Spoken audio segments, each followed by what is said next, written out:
Hey guys, and welcome back to Mad About Skin. In today's video, we are talking the 21 different ways to exfoliate. Yes, you heard that right, 21 different ways. It is baffling and can be really difficult to work out which is the right exfoliator for your skin type and which one to include in your skincare routine.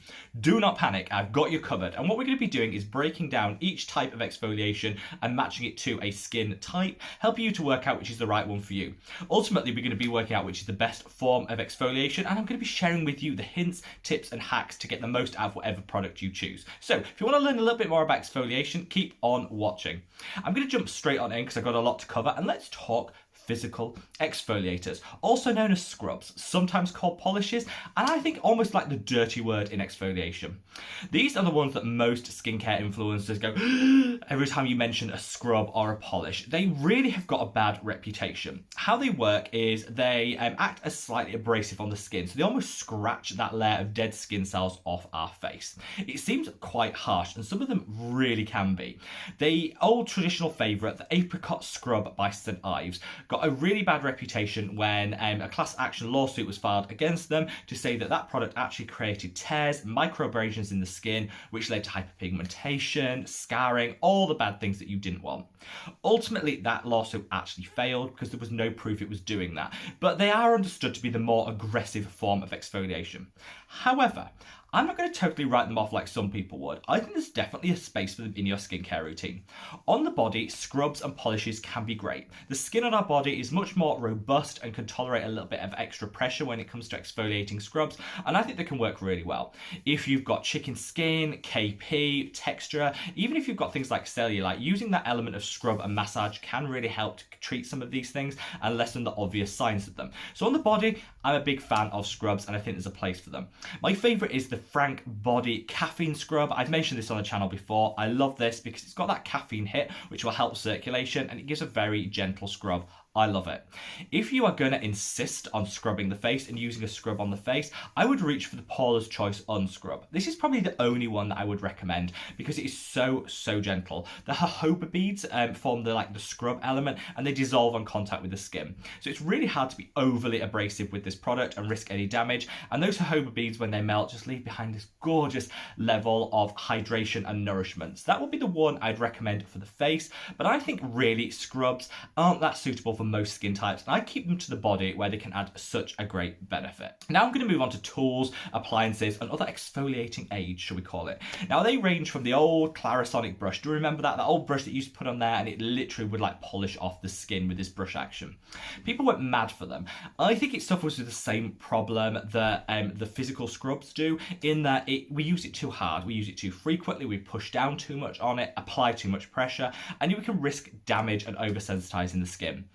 I wouldn't recommend exfoliating tools like this for any skin type bar the most resilient. If, like me, you have very resilient, thick, oily skin, you're pretty much okay to use some of these tools. For anyone else, I really just think it's a firm pass, and if you've got a whiff of sensitivity, avoid like the plague.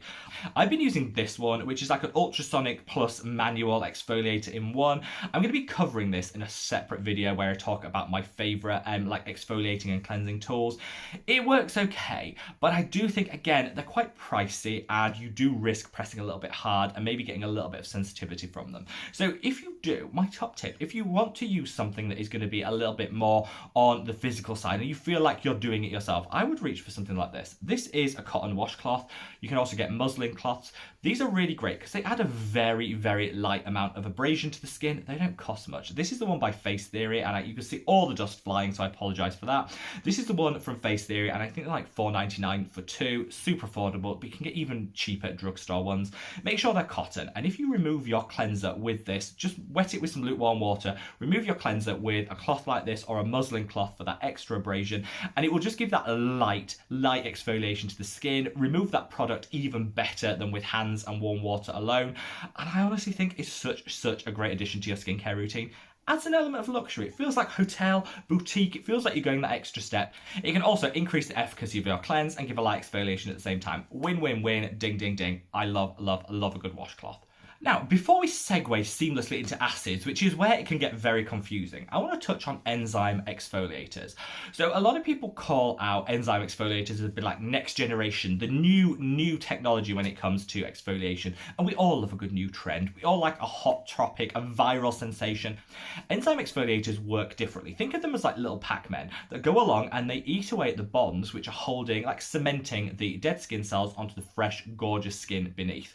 So these little Pac-Men come along and they dissolve them and release, wash off when you apply some warm water. It washes off that released dead skin cells and you've got that gorgeous fresh skin underneath. I think when it comes to enzyme exfoliation, everybody can benefit from it, bar those with the most sensitive skin. I think those that have very sensitive and redness prone skin will still find the lack of an understanding of what concentrations you're using a bit problematic, could be a bit risky. So I think enzyme exfoliations are great, but I would avoid them if you have very sensitive skin. A lot of people with dry skin will reach for an enzyme exfoliator because some of the acids that I'm going to come on to in a minute can be a little bit stripping and drying. They take with them some oils and that can dehydrate the skin. You don't get that with enzyme exfoliators. So if you choose one in the right concentration, actually it can add great benefit to your skin and it won't strip and dry it.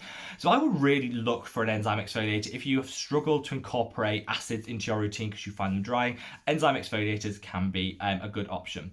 I also like it how, because they're innovative, you get quite a bit of glamorous, bougie looking packaging coming with these products, which can be a nice addition to your skincare shelf and can just give you that little pick me up in the morning. The one I always recommend is the one by Wishful, which is actually Huda Katan's skincare line. I don't like much from this line, but I think the Wishful enzyme exfoliator is really good. It's got a light element of scrub to it, so I just would call that out. Be very gentle with this, but if you just leave it on as a mask for a couple of minutes, when you wash it off, your skin feels gorgeous, absolutely baby soft, radiant and glowing to the gods. Dermalogica do their rice enzyme one, which again can be really good. Rice enzymes are super gentle, so a great option again for people that want to keep the hydration levels up and don't want to risk any dryness, and I'll leave a link to them. I'll leave a link to some other enzyme exfoliators that I really love below as well if you want to explore this in a little bit more detail. So we've covered the scrubs, we've covered the tools, the appliances, the different exfoliating enzymes, and now we come onto the minefield that is exfoliating acids.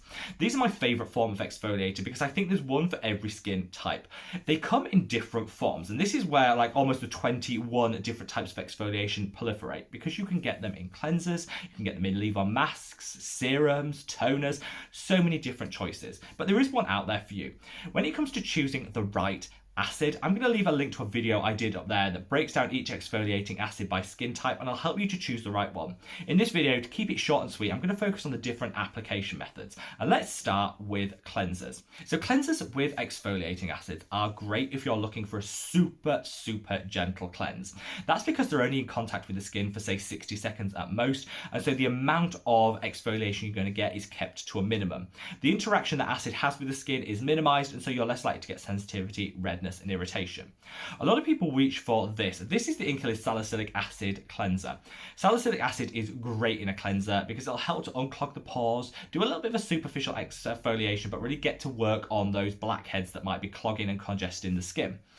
When it comes to exfoliating acids, I think salicylic acid is the best one to find in a cleanser because the scientific studies have shown it actually gets to work within that 60-second period. I love this cleanser. So affordable, great as a body wash if you've got texture on the body, but also great on the face. Won't strip and dry you too much, and is great for anyone like me that has oily or acne prone skin. Another cleanser I always call out is the Face Theory Clarifying Cleanser Pro. This is a really great option. It blends a mix of AHA, so glycolic and lactic acid together, and it's great for almost all skin types bar the most sensitive. This will give a very light exfoliation. It tingles so you know it's working, and yet it won't leave you too dry and stripped, so it's a really great option.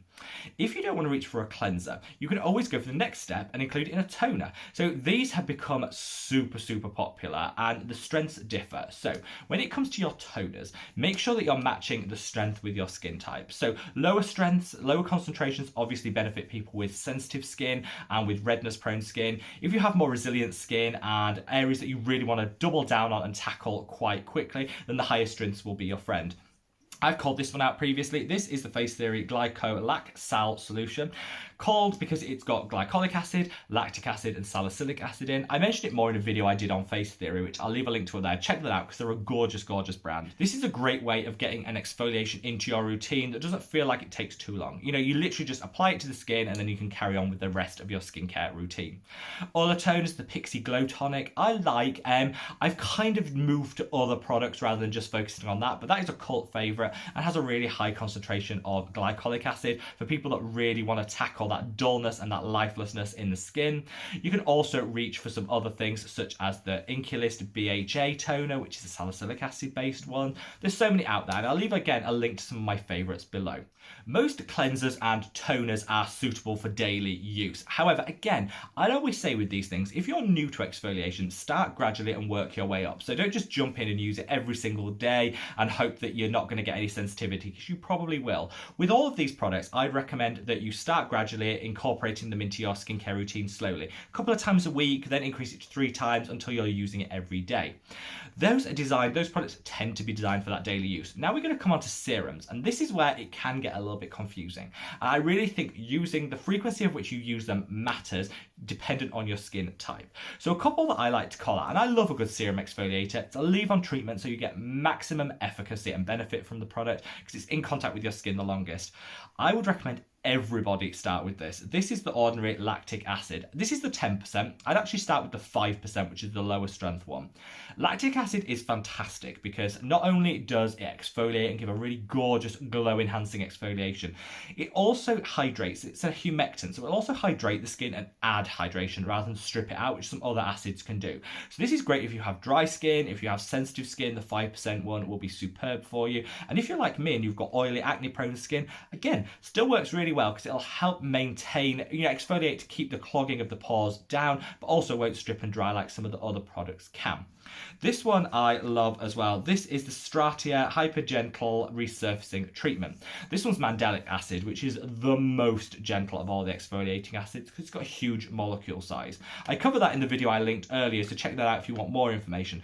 But this, again, a beautiful leave-on treatment that is suitable for every single skin type. So if you're kind of feeling a bit overwhelmed, a bit baffled, or like you don't know where to start with your exfoliation, pick up this product, which is linked below, or pick up the 5% concentration of the ordinary lactic acid, and both will work for almost every skin type. I'd say when it comes to exfoliators, I prefer a leave-on treatment to get the maximum benefit. If you're a little bit worried about how strong some of these products were, maybe you're new to it and the idea of putting acid on your face is a little bit alarming and a bit worrisome, I hear you and I do totally understand. One thing you can do is once you put these products on, you leave them on the skin, but you can neutralize them. That way you bring the pH of the product back up to your skin and it stops doing that exfoliation. So if you want to really go gently, you could leave these on the skin for say like a minute and then you could put a neutralizing product on. I always recommend this, the Liquid Hydration by Geek and Gorgeous. I don't think I'd go a video without mentioning this. I love it so much. Basically, this will rebalance the skin back to the pH that it naturally is, so stop that exfoliation process. This is great if you want to add other things in your skincare routine afterwards and you kind of want to buffer it so that the low pH doesn't impact those products. I would definitely, this is one of my top hints and hacks, is to once you've applied your exfoliating product, leave it on a couple of minutes and then apply a neutralizer and a buffer ingredient like this one, which will make all the other steps in your skincare routine work perfectly well and also add some hydration back into your life. It's like win-win. Now we're coming on to exfoliating masks. Who doesn't love a good exfoliating mask? I love a good mask. It's part of the self-care routine. I think it's calming, soothing, and because you're leaving it on for a prolonged period of time, you can get some really great results. Masks aren't meant to be used every single day, so if you don't want to exfoliate daily, a mask option is really good. A couple of times a week, sit back, relax, put your mask on and reap the benefits of it. The two that I love are this. This is a Face Theory Pink Clay AHA mask. This is a dream for anyone who has congested skin. It calms, it soothes, but it also exfoliates and will help to suck out any excess oil, dirt and debris with it. I love this. You can even use this on very sensitive skin because the concentrations are quite low. If you've got dry skin, you'll want to do a really intense hydration after it because it will remove some of those oils from the skin. But for everyone else, such a great product. You can also go for a salicylic acid mask. This is great if you have congestion in the skin. I think the ordinary salicylic acid mask, which I actually did a whole review on, which I'll leave a link to up there, is probably the best. It's the cheapest. It also works really well. This I love because you can put it on those areas where you have blackheads. Maybe you don't want to exfoliate all over the skin. Maybe you just want to tackle those blackheads on the nose, on the chin. You can just apply this to where you need it, which means you're not risking drying out the rest of your skin, and you can use it as a more targeted product. I use this twice a week on the areas I have blackheads, and my skin loves it. Over a period of about 3 months, it's halved the amount of blackheads I have, and that has to be a good thing. Now finally, I'm going to call out the super strength products. They're almost like peels. This is the ordinary peeling solution, which I think is the most famous one out there, but there's so many other ones. Paula's Choice have just launched one. I know that Revolution Skincare do one. There's so many out there. These are the ones that have a concentration way in excess of what you'd use daily. I always say when you're looking at acids, and it does depend on the type of acid, but a general hint and tip would be anything under 10% is suitable for frequent use. Anything over 10% should be a once a week treatment. That's like a rough guide. It's not an exact science, but as a rough guide. This has 30% AHAs, 2% BHAs in. I love this product. Once a week, you can use this, and honestly, it's all the exfoliation you need for the following week. So good. I would say if you are used to exfoliations, maybe you've already got an exfoliant in your routine already, but you want to up the strength of it, up the power of it, and get some extra benefit. A top hack, I would say, is use this, swap that current exfoliator out for this once a week, and then continue using your existing exfoliator the other days. And this will just overdrive. Send your exfoliation to overdrive and send it into the stratosphere. You'll get so many better results from the other products you're using by using this just once a week and then continuing with your exfoliation routine that you normally have. It's just a great way of boosting up the strength of your exfoliation without having to incorporate a product every single day. I love it. So there you have it, guys. We said 21 different types of exfoliation. That's because you can do it in cleansers, toners, you can break it down by different tools, you've got different manual aids, you've got scrubs, you've got polishes. When you count it all out, there's actually 21 different ways to do it. I would always say exfoliation acids are where it's at. If you can tolerate an exfoliating acid, I think there's one out there for just about every skin type. And finding the right one for you is important, but once you do, your skin will be glowing to the gods, feeling gorgeous, snatched, anti-aging, brightening, all of the good stuff. There is a place for enzyme exfoliators, especially if you want something a bit innovative, a bit new, and you want to try out some nice new products. Enzyme exfoliators can be really beneficial. I don't want everyone to discount scrubs the way that some influencers would do. I don't think they're the worst. On the body, gorgeous. On the face, you've got to choose the right product and be very mindful of the amount of pressure you're putting on. But if you're somebody that does like that element of rubbing and that manual exfoliation, it can really work well for you. So there you have it, guys. My ultimate guide to exfoliation. Leave me a comment below. What was your preferred method of exfoliation? What do you gravitate to? If you're a scrub, own up. Do you love a good polish? Own up in the comments below. I'd love to hear from you. Take care, and I look forward to seeing you in the next video.